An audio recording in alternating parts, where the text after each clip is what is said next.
பக்தினா இறைவனை தள்ளி வைக்கிறது, தப்பிச்சுக்கிறதுக்கு ஒரு காரணத்தை தேடுறது.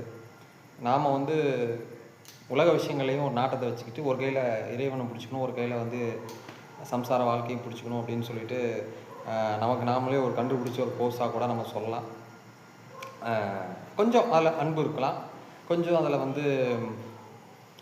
உங்களுக்கு பணிவிடைகள் இருக்கலாம். இதெல்லாமே பக்தி.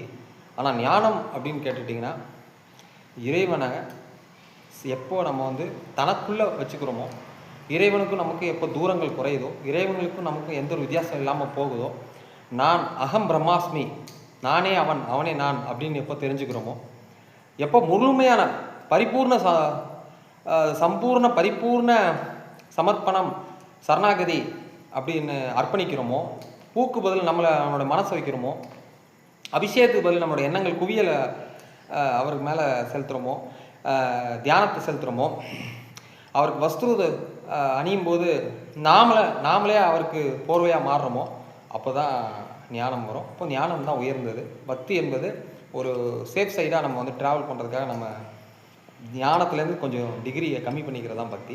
ஞானம் என்பது அவருக்கும் நமக்கு எந்த ஒரு வேறுபாடும் கிடையாது. நான் அவனுக்குள்ளே இருக்கேன், எனக்குள்ளே அவன் இருக்கான் அப்படிங்கிறத தெரிஞ்சுக்கிறது தான் சரணாகதி. ஞானம் தான் சிறந்தது.